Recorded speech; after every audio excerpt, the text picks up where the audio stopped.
दूंगा इसे।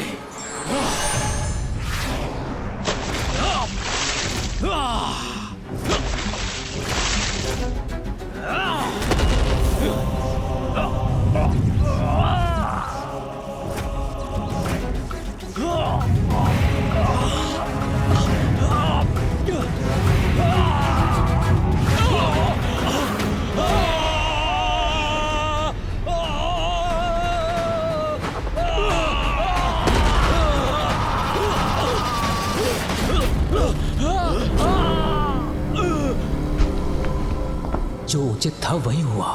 ये दोनों दुष्ट असुर नष्ट हो गए। धन्यवाद नारायण। इन असुरों के साथ इनके आतंक का भी अंत हुआ। अब ब्रह्मदेव पुनः ध्यान मग्न हो सकते हैं।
ये कैसे संभव है? इन दोनों का तो वध कर दिया था नारायण ने। पुनर्जीवित हो गए ये, तो मैं पुनः इन्हें नष्ट करूंगा।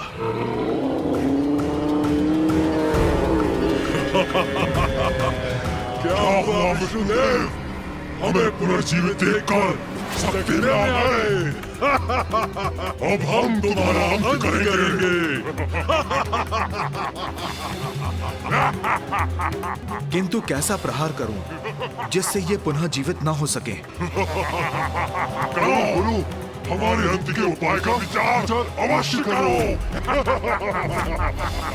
हम पर वार भी करो, किंतु हमारा अंत कदापि नहीं कर सकोगे तुम विष्णुदेव।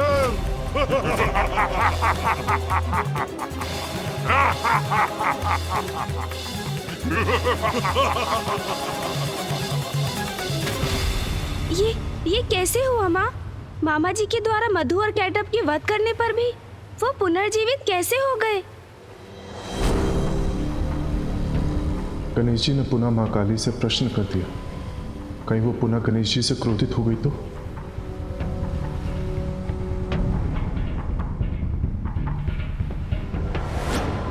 मैल तो आखिर मैल ही होती है, कितनी बार भी हटा दो पुनः एकत्रित हो ही जाती है। नारायण के कान के मैल से उत्पन्न हुए ये असुर कोई साधारण असुर नहीं थे, और उनमें प्राण तो मैंने ही फूके थे, तो उनका अंत इतनी सरलता से कैसे हो सकता था? फिर क्या हुआ माता? फिर क्या हुआ? फिर क्या हुआ? ये कैसा प्रश्न है?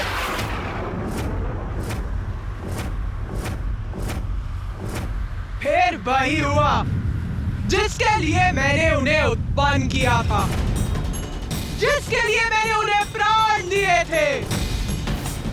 युद्ध, भयंकर युद्ध।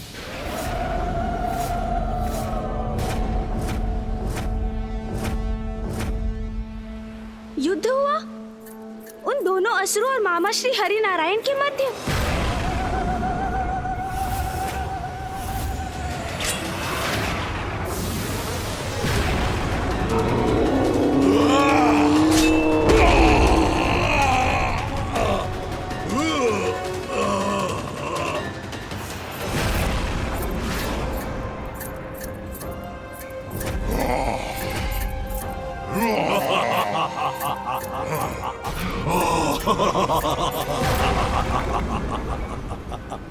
हे नारायण, देखो इधर, हम तो पुनः युद्ध करने आ गए।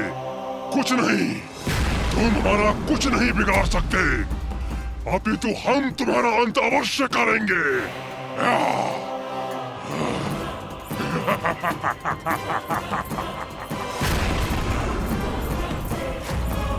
इन दोनों विकराल असुरों से नारायण कैसे पार पाएंगे? अग्नि प्रहार।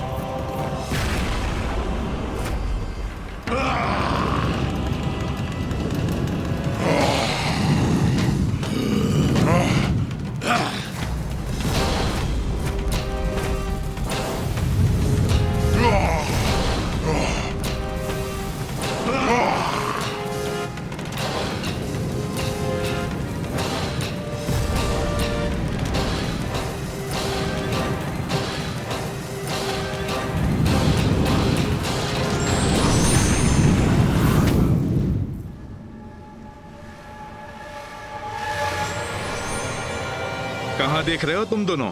मैं वहां नहीं, मैं यहां हूं।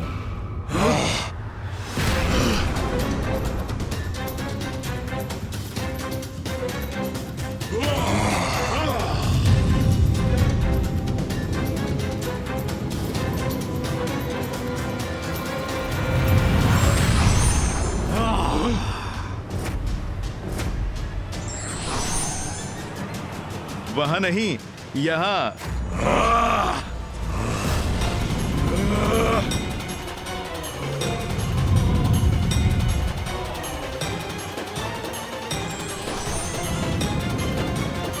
तुम तो मुझे ढूंढ नहीं पाए, किंतु मेरे शस्त्र तुम्हें अब और समय नहीं देंगे।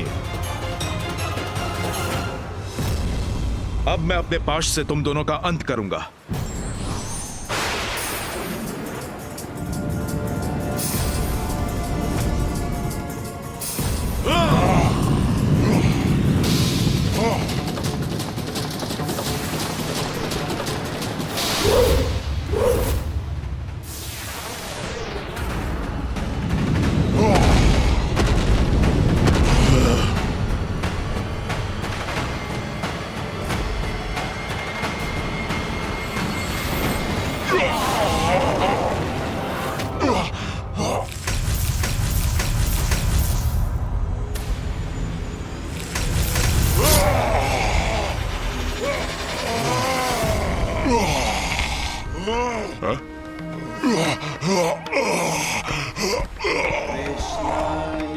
इस बार नारायण के प्रहार ने इतना कष्ट पहुंचाया है इन असुरों को कि कदाचित ये पुनः जीवित नहीं हो सकेंगे।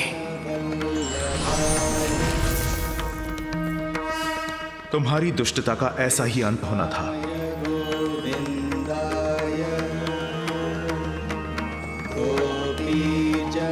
कदाचित इस बार सागर की गहराई में विलीन हो गए हैं ये दोनों।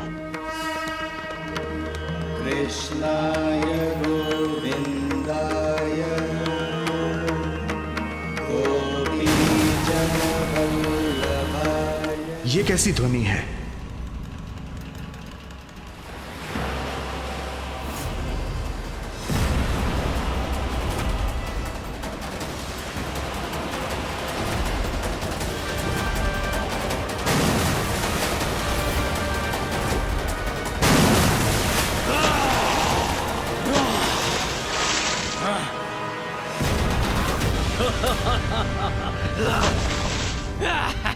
कहां जा रहे हो विष्णु? हम तो अब भी यही हैं। हमारा युद्ध अभी समाप्त नहीं हुआ है।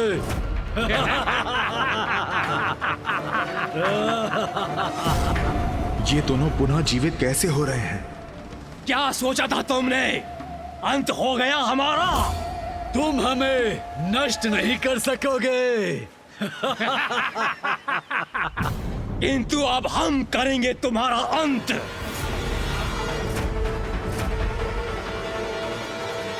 फिर वो युद्ध सहस्त्रों दिव्य वर्षों तक चलता रहा, कभी जल पर,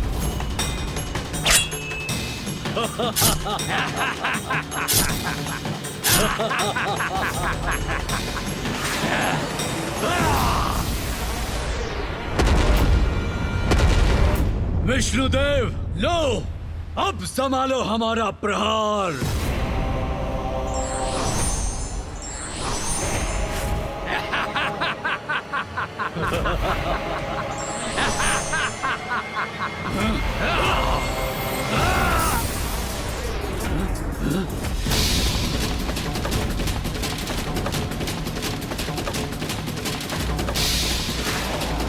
अरे ये कैसी ऊर्जा है?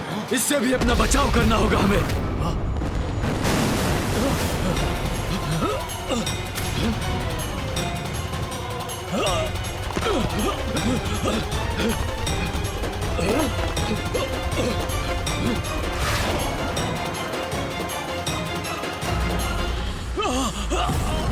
भ्राता कैटब, ये तो विचित्र कौतुक रचा है विष्णु ने। हाँ भ्राता मधु, जल को हिम में परिवर्तित कर दिया। इसका क्या कारण है? कारण अभी ज्ञात करना होगा। हाँ, विष्णु से ही पूछ लेते हैं। ये क्या किया तुमने विष्णुदेव? जल को ही हिम बना दिया। हिम से वध करोगे हमारा? हिम से जड़ कर दूंगा तुम दोनों को। हिम से जड़ कर देगा हमें भ्राता कैटब? हाँ भ्राता मधु, ये तो छल है इसका। इससे हमें अपनी रक्षा करनी ही होगी। अब ये क्या करने वाला है?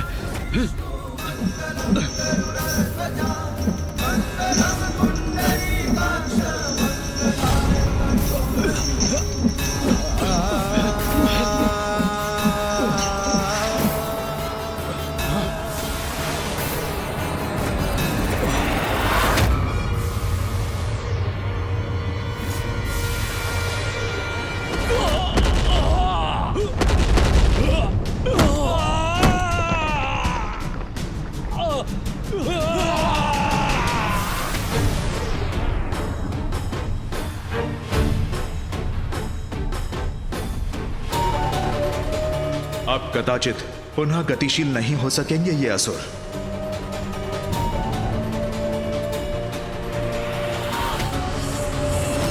अंततः इन असुरों का अंत हो ही गया। और फिर कभी वो युद्ध स्थल पर पहुंच गया, जल के नीचे, किंतु युद्ध निरंतर चलता ही रहा।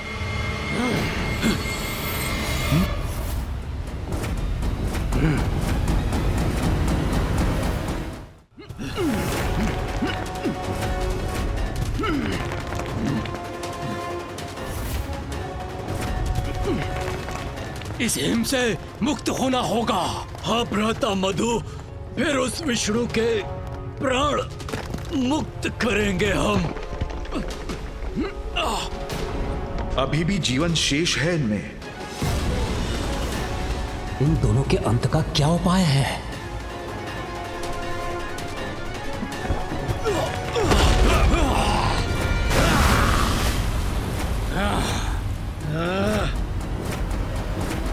उत्तम क्रीड़ा थी ये विष्णुदेव, हमें आनंद आया। किंतु ये क्रीड़ा तो तुम्हारे अंत के साथ ही समाप्त होगी। इस बार किसी भी प्रकार इनका अंत अवश्य करूंगा मैं। विष्णुदेव, अभी तक तो इस वृद्ध ब्रह्मदेव के सिंहासन पर हमारी दृष्टि थी, किंतु अब हमें तुम्हारा आसन भी मोहित कर रहा है। यह अनेक शीश वाला जीव जिस पर स्थित होकर तुम हम पर वार कर रहे हो, तुम्हें पराजित कर मैं तुम्हारे इस आसन पर अवश्य स्थित होऊंगा। और मेरा भ्राता कैटब इस वृद्ध ब्रह्मदेव के आसन पर। क्यों भ्राता कैटब? हाँ भ्राता मधु, अब हमें ये शीघ्र करना चाहिए। इनका दुस्साहस अब सभी सीमाएं लांघ चुका है। अब इनसे निर्णायक युद्ध करना होगा मुझे। विष्णुदेव, अब शीघ्र तुम्हारे प्राण तुम्हारे शरीर से विलग करूंगा मैं।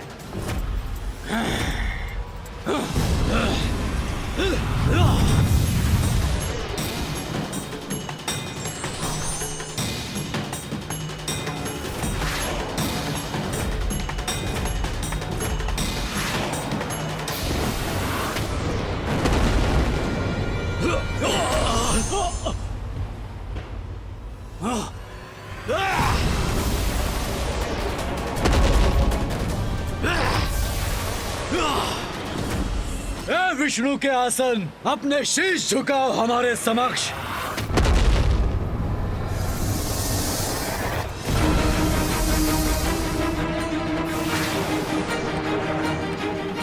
ये तो विष प्रहार कर रहा है हम पर।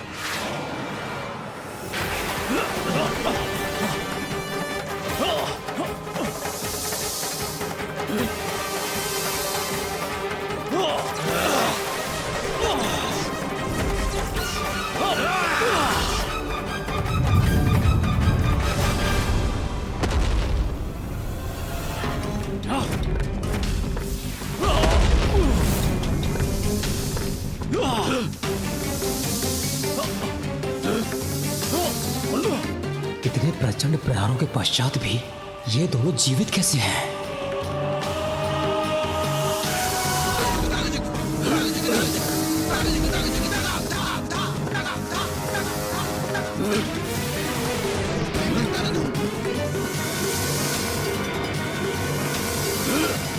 बस बहुत हुआ दोस्त, अब तुम्हारे प्रहारों का भी अंत करना ही होगा।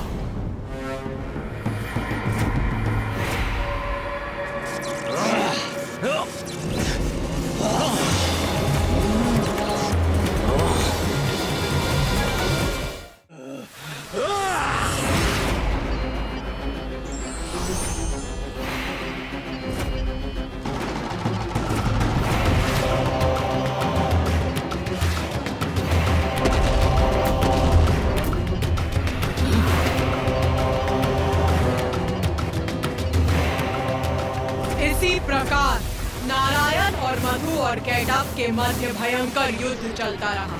नारायण ने उन दोनों असुरों का सहस्त्र बार वध किया और उतनी ही बार वो न केवल पुनर्जीवित हुए अपितु और शक्तिशाली और विशाल, गतिशील और दुष्टता से परिपूर्ण होकर पुनः युद्ध करने पहुंच गए।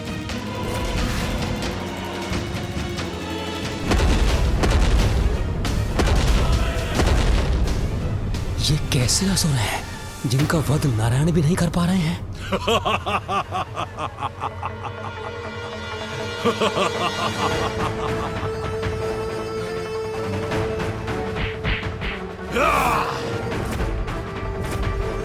बस बहुत हो गया।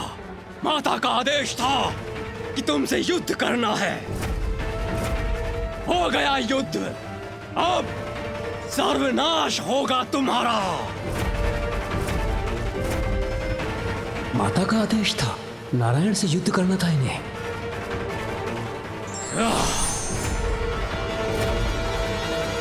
फिर क्या हुआ माता?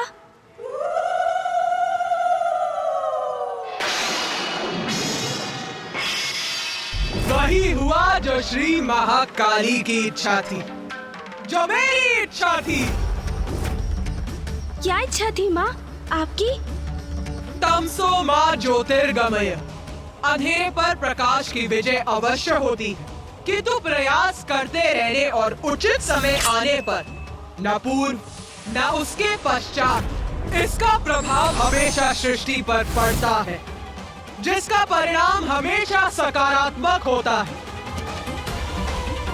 स्थिता अर्धमात्रा स्थिता नित्यायानुच्चार्या विशेषतः त्वमेव संध्या सावित्री त्वं देवी जननी परा त्वयेतद्धार्यते विश्वं त्वयेतत्सृज्यते जगत् त्वयेतत्पाल्यते देवी त्वमत्स्यन्ते च सर्वदा विसृष्टो सृष्टिरूपा त्वं स्थितिरूपा च पालने तथा संहतिरूपान्ते जगतोऽस्य जगन्मये महाविद्या महामाया महामेधा महास्मृतिर्महामोहा च भवति महादेवी महासुरी प्रकृतिस्त्वं च सर्वस्य गुणत्रयविभाविनी कालरात्रिर्महारात्रिर्मोहरात्रिश्च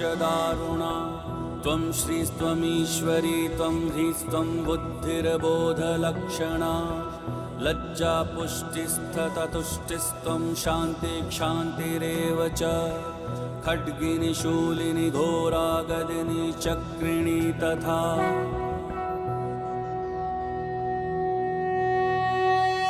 स्वर भी आपका ही स्वरूप है। आप ही जीवनदायिनी सुधा हो।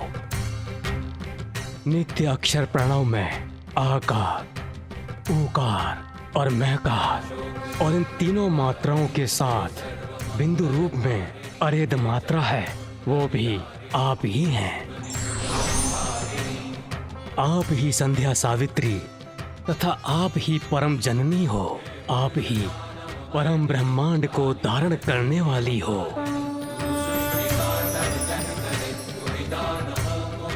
और आप से ही इस जगत की सृष्टि होती है। आप से ही इसका पालन होता है और कल्प के अंत में आप ही सबको ग्रास बनाकर प्रलय लाती हैं।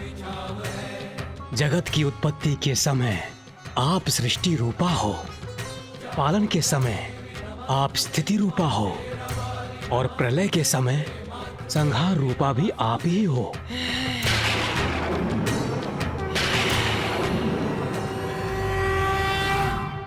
देवी, आप ही काल रात्रि, मोहरात्रि और महारात्रि हो। आप ही श्री ईश्वरी ह्रीं और बोध रूपा बुद्धि हो। लज्जा, पुष्टि, तुष्टि, क्षमा और शांति आप ही हो।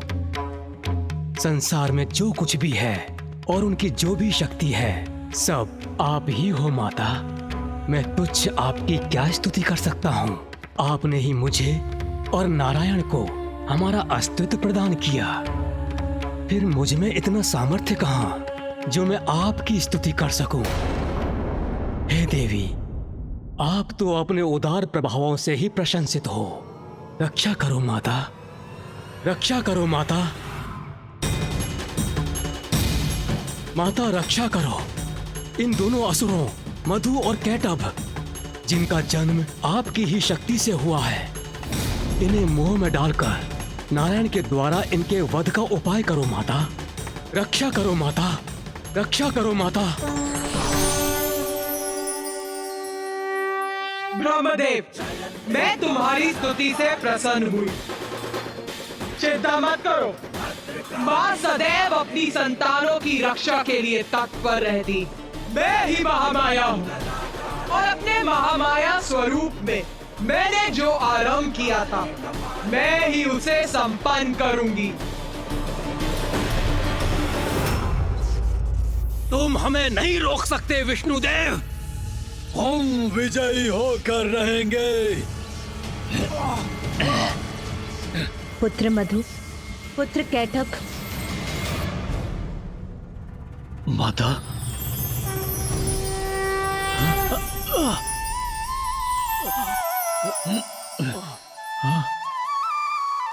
देवी महामाया? देवी महामाया ही इन असुरों का कोई उपाय करेंगी। देवी महामाया क्या इन असुरों को रोक सकेंगी? देवी महामाया की माया से अवश्य भ्रमित होंगे ये दोनों।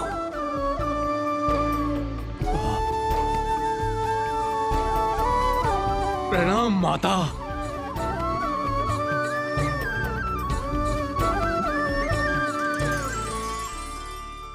माता, आपकी आज्ञा का पालन कर रहे हैं। हम विष्णुदेव से युद्ध कर रहे हैं और विजय की ओर अग्रसर हैं। पुत्रों, इसमें कोई संदेह नहीं कि तुम दोनों बड़ी तत्परता और कुशलता से युद्ध कर रहे हो। किंतु युद्ध में विरोधी योद्धा का सम्मान भी एक योद्धा का धर्म होता है। विरोधी अर्थात अपने शत्रु का सम्मान। जो हमसे युद्ध कर रहा है, हम उसका सम्मान करें, ये तो हमारी प्रवृत्ति नहीं। पुत्रों, इसमें कोई संदेह नहीं कि नारायण इतनी कुशलता से तुम्हारा सामना कर रहे हैं। इसीलिए उनके सम्मान स्वरूप और युद्ध के पूर्व उन्हें एक वरदान दो। इसी में तुम्हारी महानता है। वरदान माता? हम अपने शत्रु को वरदान दें? हाँ पुत्रों, तुम दोनों अपनी अपार शक्ति प्रमाणित कर चुके हो। नारायण ने अनेकों बार तुम्हारा वध किया किंतु तुम पुनः जीवित हो गए।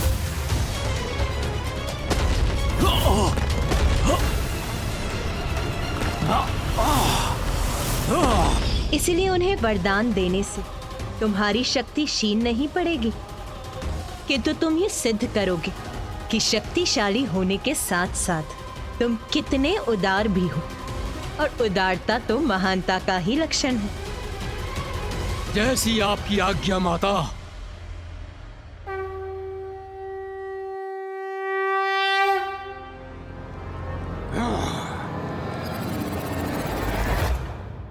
तुम्हें तो अपनी पराजय बहुत समय पूर्व स्वीकार कर लेनी चाहिए थी विष्णुदेव, किंतु तुम अपनी हट के आगे अड़े रहे, लड़ते रहे हमसे, ये जानते हुए भी कि युद्ध में तुम्हारा विजयी होना असंभव है। किंतु हम तुम्हारी दृढ़ता की सराहना करते हैं, इसलिए तुम्हें युद्ध में पराजित करने के पूर्व तुम्हें एक वरदान अवश्य देंगे। मांगो, वरदान मांगो हमसे। मैं वरदान मांगू इन दुष्ट असुरों से?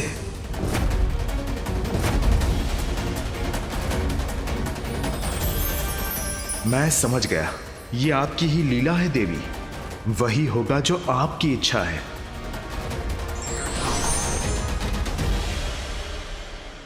इतना क्या विचार कर रहे हो विष्णुदेव?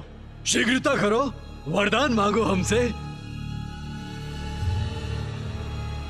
ठीक है, यदि तुम मुझे वरदान देना ही चाहते हो तो मुझे वरदान दो कि तुम दोनों का अंत मेरे ही हाथों हो।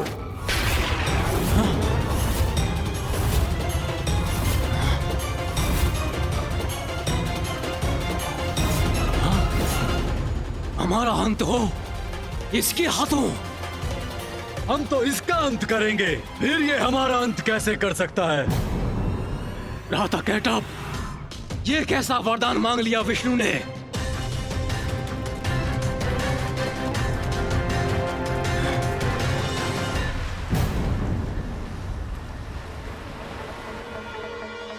चतुर विष्णु, तुम सोच रहे होगे कि चतुराई से तुमने हमारी मृत्यु का उपाय ढूंढ लिया, किंतु ये केवल मात्र तुम्हारा एक भ्रम है। किंतु हम तुम्हें वरदान अवश्य देंगे कि हमारी मृत्यु तुम्हारे ही हाथों हो। भ्राता मधु, ये क्या कह रहे हो तुम? ये क्या वरदान दे रहे हो तुम? बुद्धि भ्रष्ट तो नहीं हो गई तुम्हारी? हमारे अंत का वरदान मांग रहा है ये। शांत रहो भ्राता कैटअप, इसके बल को पराजित किया था हमने, इसके छल को भी पराजित करेंगे। वरदान अवश्य देंगे इसे, किंतु उसका कोई लाभ नहीं होगा। विष्णुदेव, वचन दिया है तुम्हें, इसीलिए वरदान भी अवश्य देना ही होगा, किंतु एक अवस्था में ही ऐसा हो सकेगा।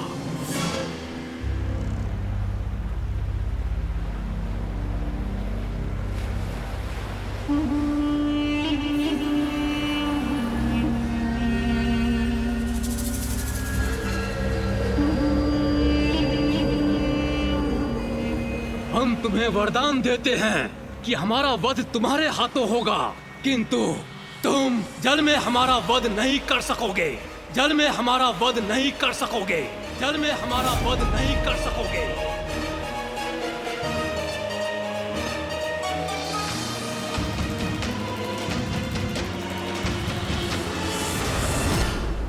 यहाँ तो सर्वत्र जल ही जल है, फिर इन दोनों का वध कहाँ करेंगे वो?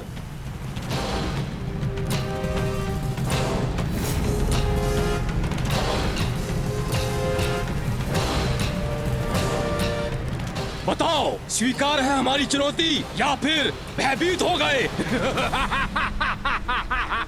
स्वीकार है, स्वीकार है, स्वीकार है। तो प्रतीक्षा क्यों कर रहे हो? आगे बढ़ो, आओ वध करो हमारा। किंतु यदि मामा जी उनका जल में अंत नहीं कर सकते थे, तो फिर ये कैसे संभव था? वहाँ तो जल ही जल का विस्तार था। मैं कुछ समझा नहीं माँ। आपने ही मधु और कैटअप को मामा जी को वरदान देने का सुझाव दिया, और मामा जी को मधु कैटअप से ये वरदान मांगने के लिए प्रेरित किया कि वो उन दोनों असुरों का अंत कर सके। और फिर मधु ने वरदान भी दिया, किंतु ऐसी स्थिति के साथ जिससे मामा जी द्वारा उनका वध करना असंभव हो जाए। गणेश जी का प्रश्न तो सर्वथा उचित है। ऐसी अवस्था में नारायण ने उन असुरों का वध कैसे किया होगा? गणेश के इस प्रश्न का उत्तर देवी श्री महाकाली के द्वारा ही दिया जाना उचित है। उचित किया मैंने। मेरा रहस्य समझना चाहते हो ना? समझ गणेश, समझ मेरी इच्छा के पीछे छिपे कारण को। यही मेरी लीला है और यही मेरी माया। माता की लीला का रहस्य तो मुझे अभी भी ज्ञात नहीं हुआ। यही तो है देवी महाकाली की लीला, जिसका रहस्य समझना सरल नहीं। उनके संकेत से ही मुझे सफलता का उपाय प्राप्त हुआ। इतना स्तंभित क्यों खड़े हो नारायण? क्या हुआ? हमारी दान वीरता से स्तब्ध हो क्या? अरे तुमने वरदान मांगा और हमने दे दिया, तो आओ अब युद्ध करो। करूंगा, अवश्य करूंगा युद्ध तुमसे, और वध भी करूंगा तुम्हारा। आओ वध करो हमारा, किंतु वहीं जहां थल जल में डूबा ना हो। सर्वप्रथम ढूंढो वो स्थान और तब अंत करो हमारा।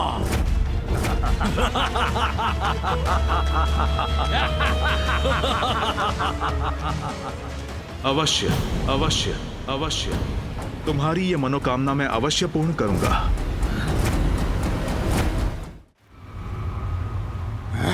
भ्राता कैटअप, इसके छल का तो उचित उत्तर दिया मैंने। फिर क्या कारण है विष्णुदेव के इस विश्वास का कि वो अब भी हमारा वध करने में सक्षम है? ये तो मैं भी नहीं समझ पा रहा हूँ भ्राता।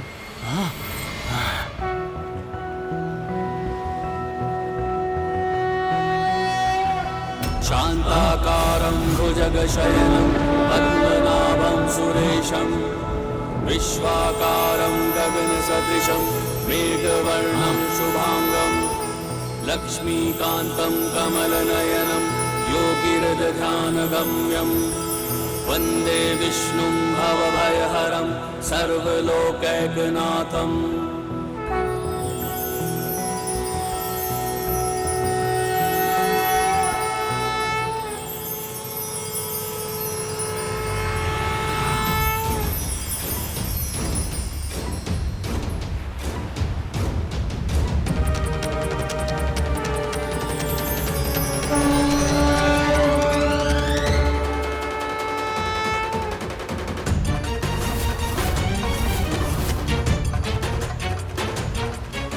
आपके विराट रूप के दर्शन पाकर मैं धन्य हुआ श्री महाविष्णु। ये क्या हो रहा है? विष्णु ने अपना आकार इतना विशाल कैसे कर लिया? भ्राता मधु, वो तो मुझे भी ज्ञात नहीं, किंतु उचित प्रकार से मैं विष्णु को देख भी नहीं पा रहा हूँ।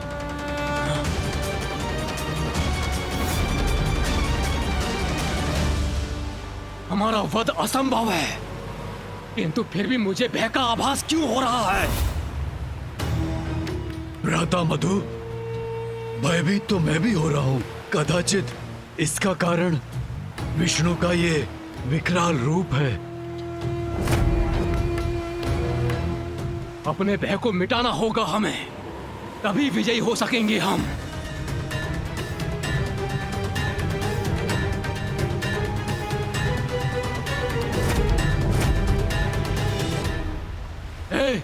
हे विष्णु, ये क्या कर रहे हो तुम?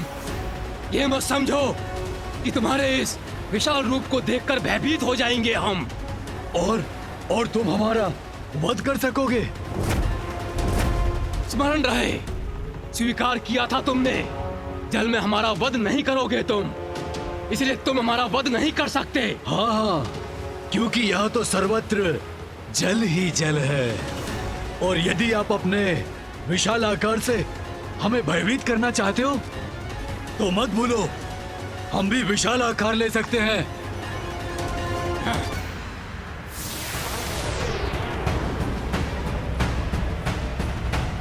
ये देखो, तुम जितना अपना आकार विराट करोगे, तुम्हारा वध करने में मुझे उतनी ही सुविधा होगी। किंतु हां, अपना दिया हुआ वचन भंग नहीं करूंगा। तुम्हारा वध करूंगा, किंतु जल में नहीं।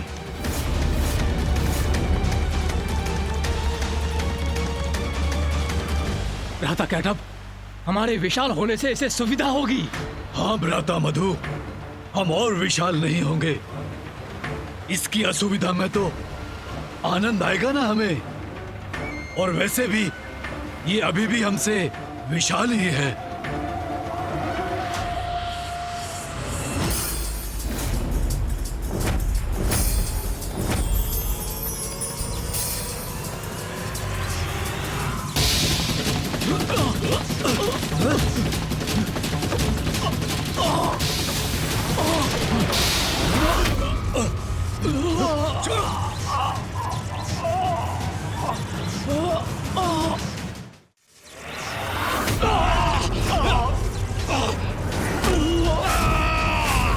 तुमने अपनी ओर क्यों खींच लिया हमें? दूर से युद्ध करो हमसे।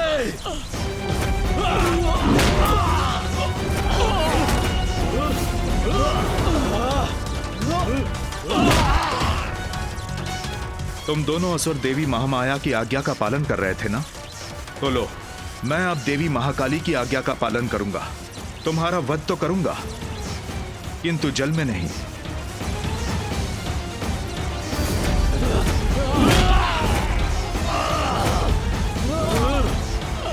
अरे ये क्या कर रहे हो? मुक्त करो मुझे। अब तुम दोनों का अंत होगा।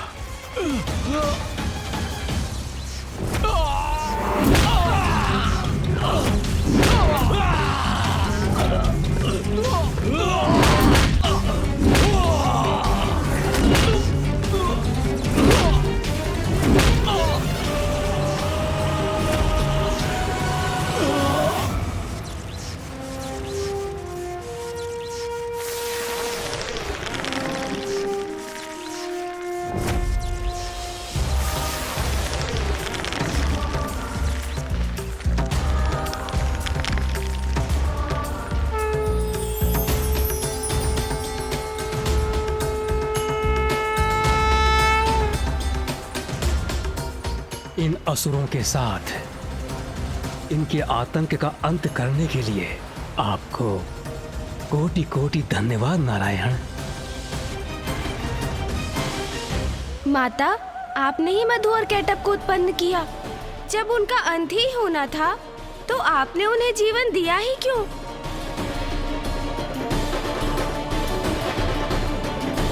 अब इस पे सृष्टि संभव हो सकेगी। देवी पृथ्वी, धन्यवाद मेरा नहीं, देवी महाकाली का कीजिए, जिनकी लीला से मधु और कैटअप उत्पन्न हुए और मैंने उनका अंत किया। मैं तो मात्र उनकी लीला में सहायक था। सृष्टि का पुनः निर्माण उन्हीं की लीला का परिणाम है।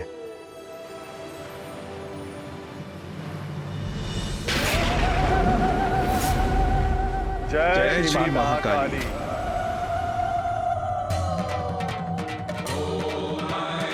हम कृतार्थ हुए माता, आपकी अद्भुत लीला की और आपकी लीला के परिणाम स्वरूप सृष्टि के पुनर्निर्माण की कथा सुनकर।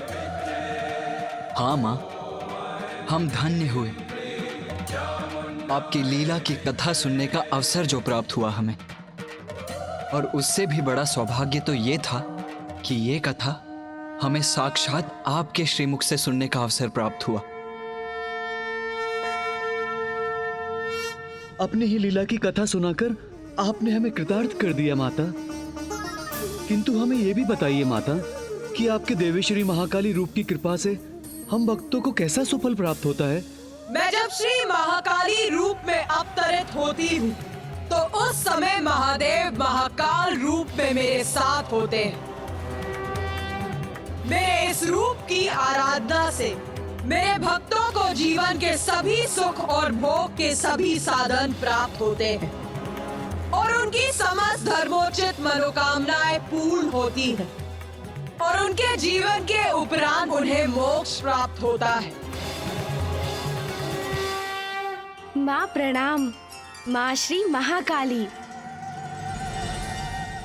मशान कालिका काली भद्रकाली कपालिनी गुह्यकाली महाकाली कुरुकुल्ला विरोधिनी कालिका कालरात्रिश्च महाकाली नितंबिनी कालभैरवभार्या च कुलवर्तम प्रकाशिनी कामदा कामिनी कन्या कमनीय स्वरूपिणी कस्तूरी रस लिप्तांगी कुंजरेश्वरगामिनी ककार वर्ण सर्वांगी कामिनी कामसुंदरी कामार्ता कामरूपा च कामधेनु कलावती कांता कामस्वरूपा च कामाया कुलकामिनी कुलीना कुलवर्त्यंबा दुर्गा दुर्गतिनाशिनी। मेरी प्रथम महाविद्या काली के रूप की कथा अनंत है, इसीलिए अब मैं उसे विराम देती हूँ और अपनी द्वितीय महाविद्या के विषय में बताती हूँ। द्वितीय महाविद्या माता? गणेश, अपने प्रश्नों पर थोड़ा नियंत्रण रखो। कदाचित माता क्रोधित हो रही हैं।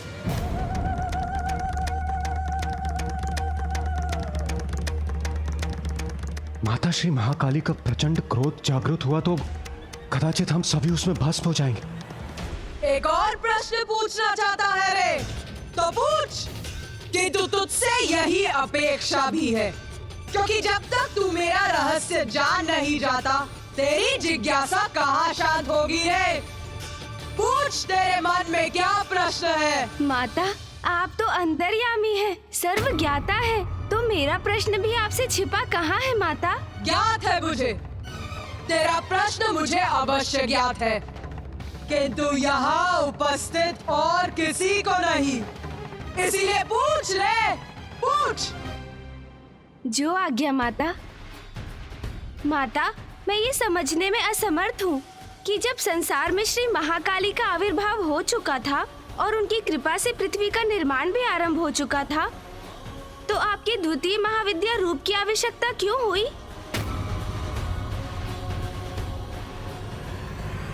इसमें समझने का जो भी है, मैं पूर्व में ही कह चुकी हूँ गणेश। महादेव के साथ मिलकर संसार के निर्माण, पालन और संहार का कार्य है मेरा, और अपने इन सभी कार्यों के संपादन के लिए मैं अपने 10 महाविद्या रूप प्रकट करती हूँ।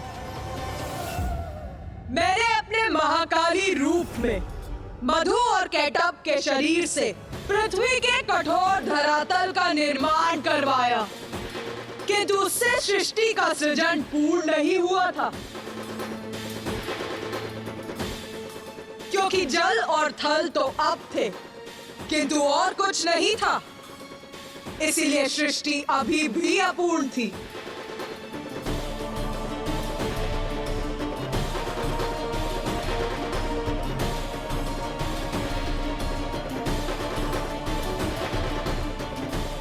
जल और थल के बाद प्राण ऊर्जा प्रदान करने के लिए सूर्य की आवश्यकता थी, जिनकी उत्पत्ति के लिए मैंने अपना देवी तारा स्वरूप धारण किया और महादेव के अक्षोभ्य स्वरूप का प्राकट्य हुआ था। मां तारा और श्री अक्षोभ्य ही आदित्य सूर्य के सृजन का कारण थे। माता, मैं ये जानने के लिए भी उत्सुक हूँ कि आदित्य सूर्य की रचना आपने कैसे की? तो सुन, ध्यान से सुन।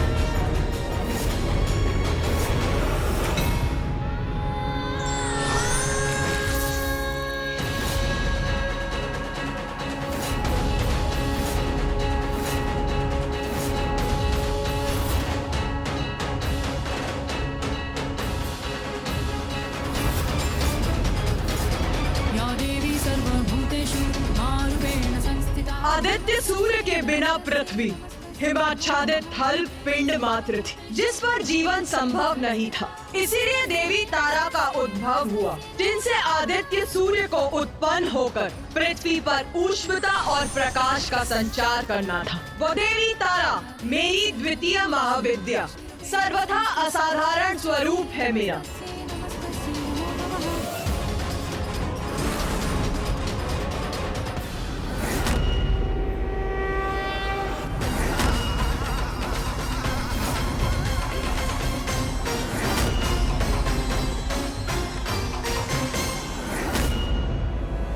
क्योंकि देवी तारा ही मेरा वो महाविद्या स्वरूप है जिनमें ऊर्जा, ऊष्मता, प्रकाश उत्पन्न करने का सामर्थ्य है। और जब उस ऊर्जा का संयोग प्रभु अक्षोभ्य की ऊर्जा से हुआ, तो वो संयुक्त ऊर्जा आदित्य सूर्य के अस्तित्व का आधार बनी।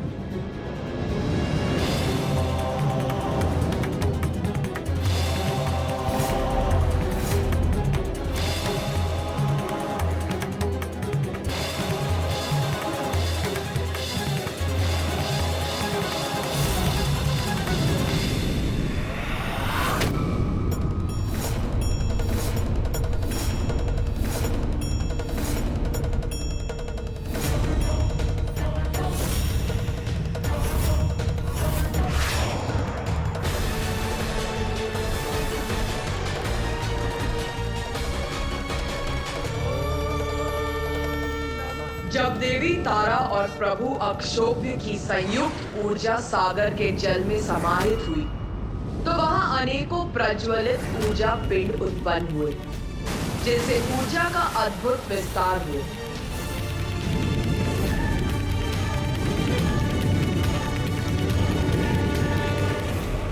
फिर देवी तारा ने अपनी श्वास वायु से एक प्रचंड वायु प्रवाह उत्पन्न किया, जिसके टकराव से उन ऊर्जा पिंडों की संख्या में और वृद्धि के साथ उनका जुड़ाव आरंभ हुआ। और तब जल के भीतर निरंतर बढ़ती ऊर्जा के केंद्र आदित्य सूर्य का आकार दिखाई देने लगा।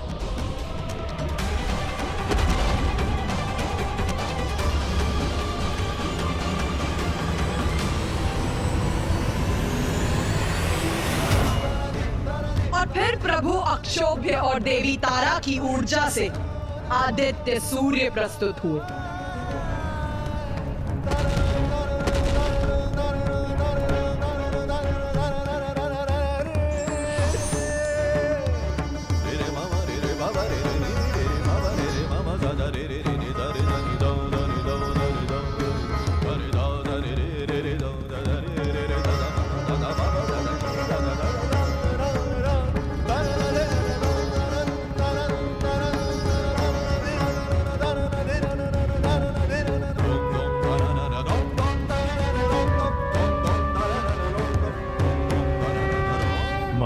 प्रभु अक्षोभ्य, आपसे जीवन पाकर मैं कृतार्थ हुआ।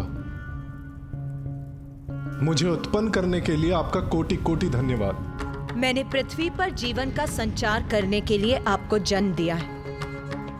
अब आप अपने स्थान पर रहकर सृष्टि को ऊष्मता, प्रकाश और जीवन दायिनी ऊर्जा प्रदान करें।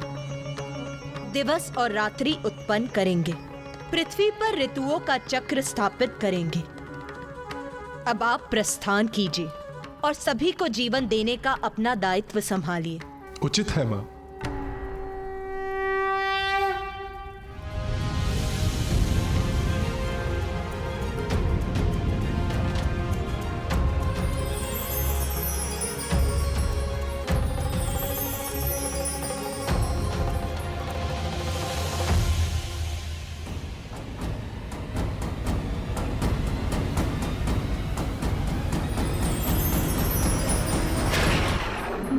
सूर्य देव से ही संसार में प्राण शक्ति उत्पन्न हुई, जिससे प्राणियों का जीवन आरंभ हुआ, और ये सभी आपकी ही लीला से संभव हो सका है माँ। उत्तम, अति उत्तम। ये प्रथम बार है गणेश जब तूने प्रश्न नहीं पूछा, स्वयं उत्तर दिया है रे। किंतु माँ, मेरे प्रश्न अभी समाप्त नहीं हुए। ज्ञात है मुझे याद है?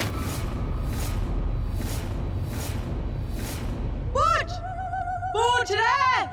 माता, हमें बताइए ना, आपकी द्वितीय महाविद्या स्वरूपनी देवी श्री तारा के नाम का क्या अर्थ है? क्या रहस्य है इसके पीछे माँ? तारा अर्थात जगत को तारने वाली।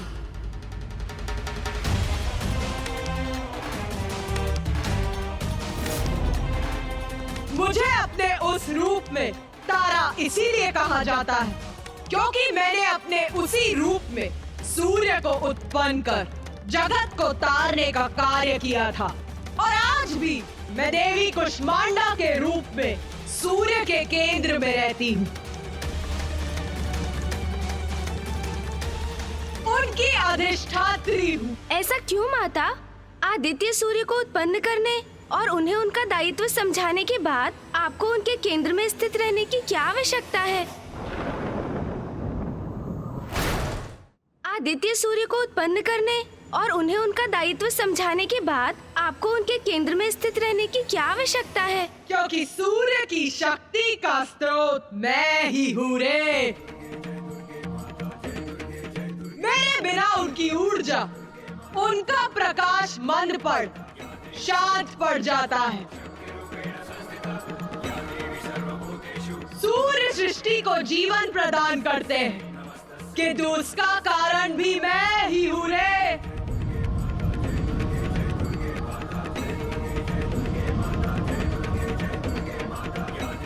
मेरी ही शक्ति उन्हें इसमें समर्थ बनाती है और अपने कुष्मांडा रूप में मैं यही करती हूँ रे। माता, आपने हमें अपने इस नाम का अर्थ तो बता दिया, किंतु अब ये भी बताइए कि मैं जानती हूँ तू क्या पूछना चाहता है रे। यही ना कि महादेव को अक्षोभ्य क्यों कहा जाता है? हाँ माँ।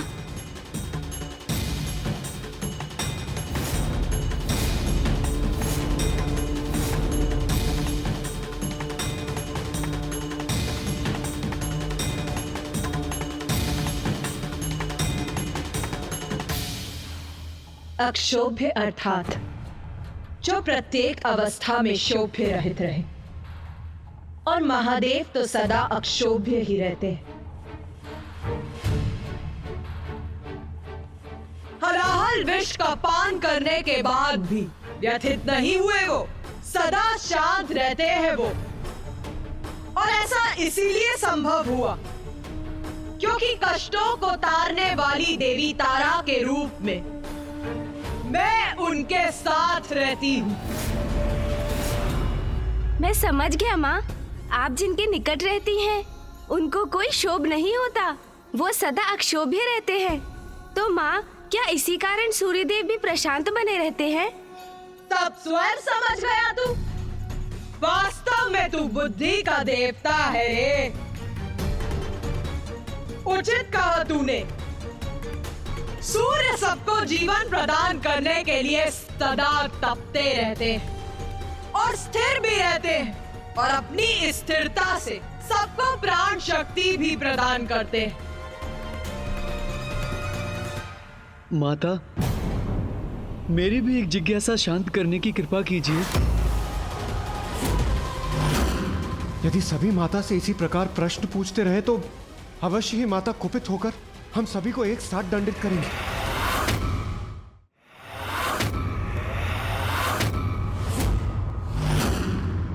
पूछ, तू भी पूछ। क्या है तेरी जिज्ञासा रे? माता, देवी तारा के रूप में आपकी पूजा से हम भक्तों को कौन से सुफल प्राप्त होते हैं, और माँ तारा के रूप में हमें दर्शन भी प्रदान करें माँ। मातर्तिल सरस्वती प्रणमतां सौभाग्य संपत् प्रदे प्रत्यालीड पदस्थिते सवयदि स्मेराननां बारुदे फुल्लेन्दीवरलोचने त्रिनयने कर्त्रो कपालोत्पले खड्गञ्चाददति त्वमेव शरणम्। मेरी पूजा करने वाले भक्तों के शत्रुओं का नाश होता है, उन्हें अद्भुत वाक शक्ति का वरदान प्राप्त होता है, और मेरे इस रूप के भक्तों को भी देवी काली के भक्तों के समान भौतिक सुख भोग के साथ साथ मोक्ष की भी प्राप्ति होती है। माता, ये तो मेरा सौभाग्य है कि आपने अपनी कथा सुनाकर और अपने भव्य और दिव्य दर्शन देकर मुझे कृतार्थ कर दिया। माता,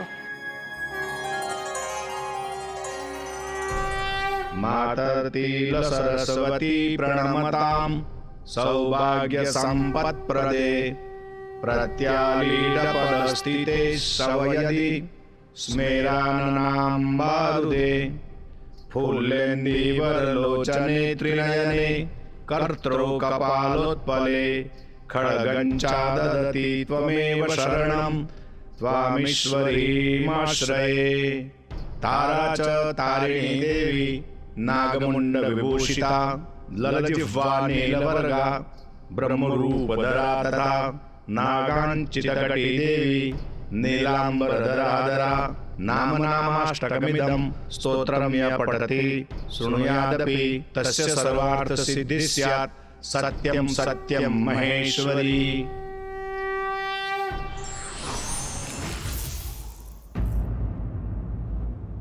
माता, आपने देवी श्री महाकाली रूप में पृथ्वी का निर्माण किया, फिर माँ तारा के रूप में सूर्य देव को उत्पन्न किया।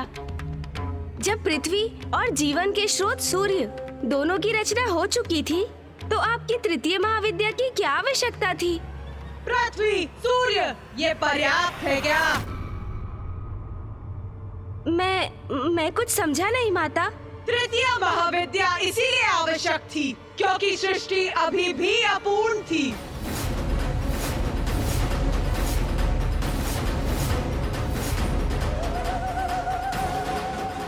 माँ की तो प्रत्येक महाविद्या बहुत ही अद्भुत है। तृतीय महाविद्या में माँ ने कौन सा नया रूप लिया और सृष्टि को क्या प्रदान किया?